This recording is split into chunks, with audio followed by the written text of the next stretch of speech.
How's it going, fam? Erica with Not Your Average EDC. We have a lot of fun gear here today. We have a pocket dump. A lot of fun stuff to look at. I'm going to clear this all out and we're going to go over it one at a time. I had a ton of stuff today because we are in the midst of a massive blizzard and it was kind of like all hands on deck type deal. I like being prepared during these storms, especially when I have to go to work and I live in a camper, so you never really know what's going to happen. Had a ton of stuff on me today just in case. So let's go over everything one at a time and I will kind of explain why I carry all this stuff. So, bandana, kind of self-explanatory. I carry one of these all the time. Today I had one, or I should say the reason I used it today was because the electric cords for the camper were buried in the snow and I hadn't gotten a chance at the new location to tape them up yet. So go figure, one of my connections got wet and tripped my breaker, tripped my electricity. So I had to go out there, take it apart, wipe it down in the snow, dry it all up, and then put it back together and tape it so that it was sealed and that it wouldn't get wet again. Excuse all the dog hair here. So just a good reason to have a bandana on you. There are so many different reasons to have one of these, but I've always carried one and I find a million uses for them. But that's one of the things I used it for today, was wiping down some electrical stuff that got wet. So there's that. Notebook. I carry one of these all the time. I'm just one of those types of people that I feel like I remember things better when I write them down. And that's not to say that I have to go back and look at what I wrote down. It's more like the process of writing it down, I will remember it better. Like I will not forget something if I write it down. If I don't, sometimes it slips. But I think just the process of writing something down with an old school notebook and pen, there's something about it that just sticks better with me. This notebook needs to be switched out, obviously. It is completely trashed. I have a new one on the way from a subscriber that wanted to send one along for me, so thank you. I won't say your name just in case you don't want me to say it, but we will have some new notebooks coming through, so this one will get swapped out when those get here. And this is the pen that I was carrying today. This is a James brand pen. I do not recommend anything from that company. I think it's very overpriced, generally speaking, Chinese made.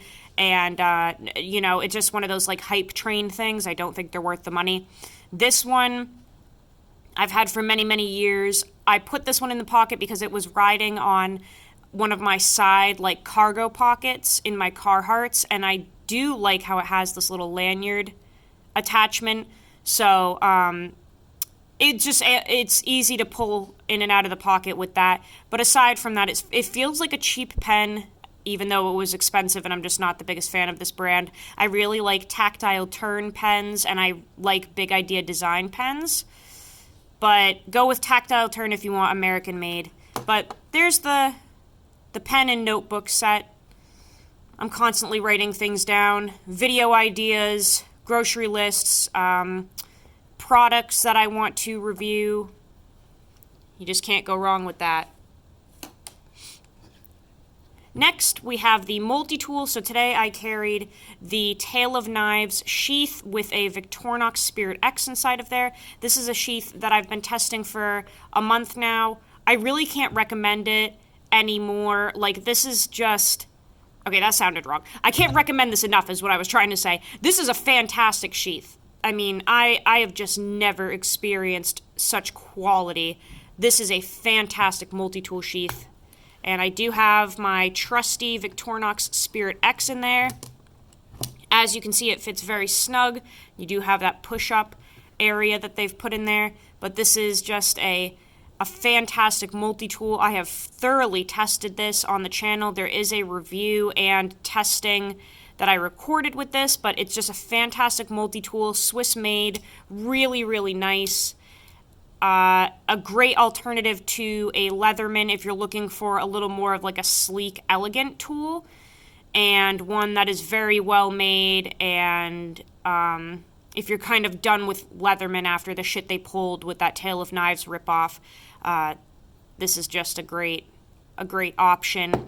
I do have a video on that explaining it, but just to reiterate, you know, this is old news, but basically, Tale of Knives, they've been making sheaths for Leathermans and advocating for Leatherman for years. They even have pictures of their products with Leathermans in them on their site, and Leatherman took their design and their layout for their sheaths, copied it, made them in China, and then said that they created it and that they were the ones that came up with the idea. And, you know, a lot of people just got upset because it was just, like, so disrespectful to this company who has been advocating for their tools. It was really shitty to take their design, steal it, and then say that they made it. So, just kind of something that I wasn't a big fan of Leatherman after they did that.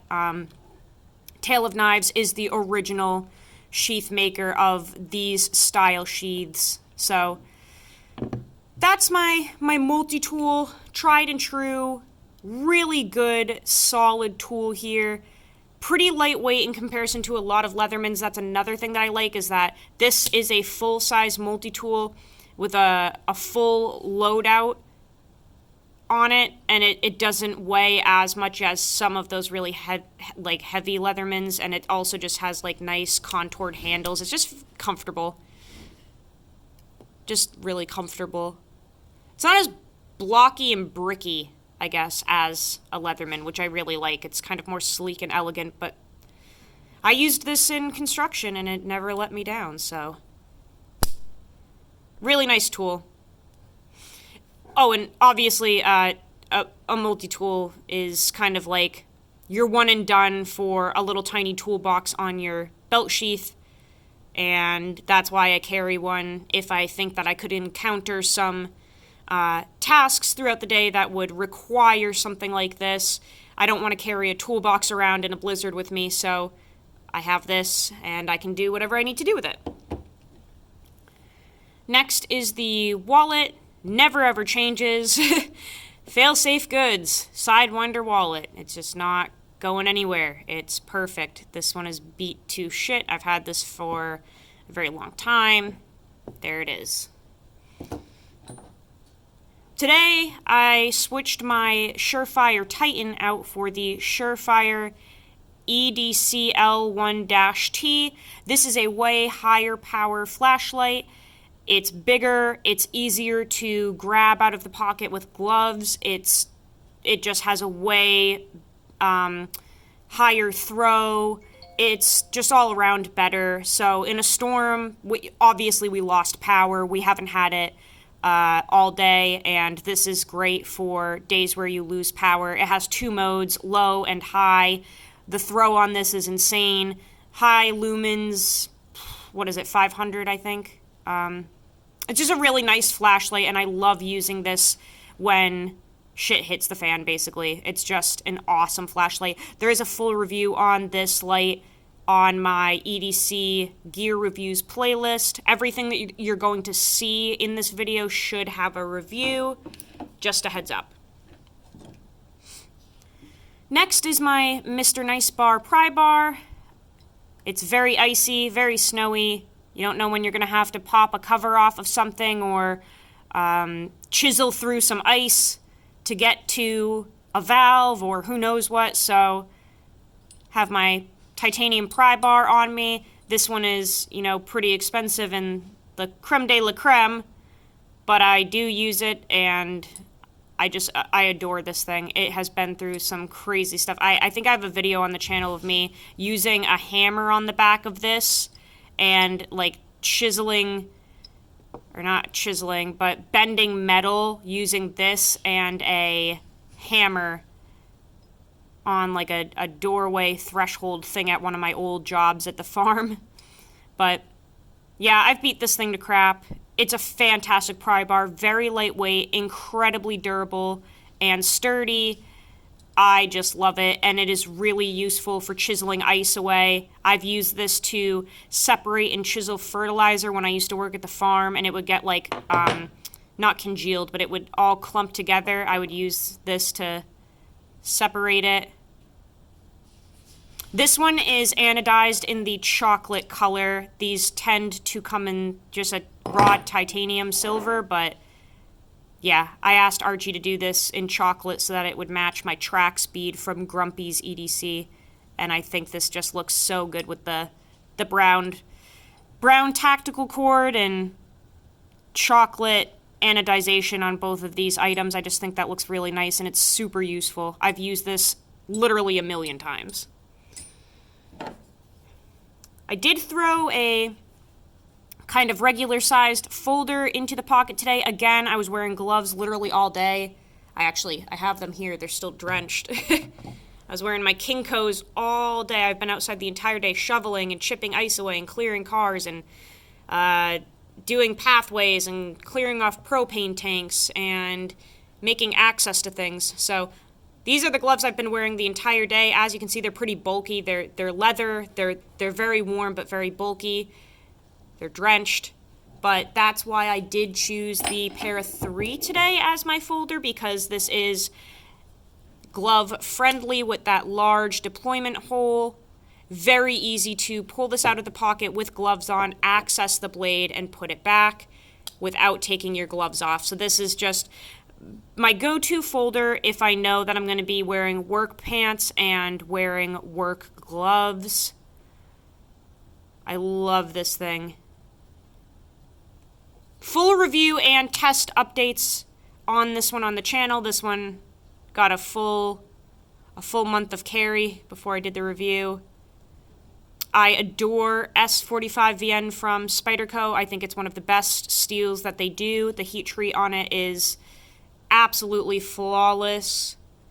You can see there's some good wear on that coating. That's not like smudges and stuff. That's literally where the coating, I put this into something acidic, and I can't recall what it was, but I cut something that was like super acidic, and it actually started to eat away at that coating, and now it's got kind of like a brown rusted color, which I actually think looks kind of cool. But yeah, I've tried to wash that off. It just doesn't budge. So there's some heavy staining on that coating there, but man, is this thing a razor blade. And this does have the Lynch Northwest blacksmith finish clip on it. This blacksmith finish matches this DLC coating on this blade. Sorry for the barking, I'm at work, and Howie is wanting something. But yeah, that blacksmith finish matches the DLC coating on the blade. Pick one of those up if you want. Love this. The last item I had was my little hitch and timber slip in the Pioneer size. Nope, I lied. Why can't I get that right? This is in the Farmer size. I can never get that right. I literally just interchange those every time I make a video, and it's ridiculous. Like, I can't... For some reason, my poor little pea brain can't get it straight. This is the Hitch and Timber Cadet Slip in the Farmer size, the largest size, okay? For real this time. And it has a Case Sodbuster Jr. in it. This is the Smoky Mountain Knife Works exclusive in Autumn Harvest Jig Bone. This is the one that came real wonky and messed up. See how that cover on the other side and the brass liner don't match up? Otherwise, it's a cool knife, just complete garbage fit and finish and quality right there. That hurts my eyes to look at.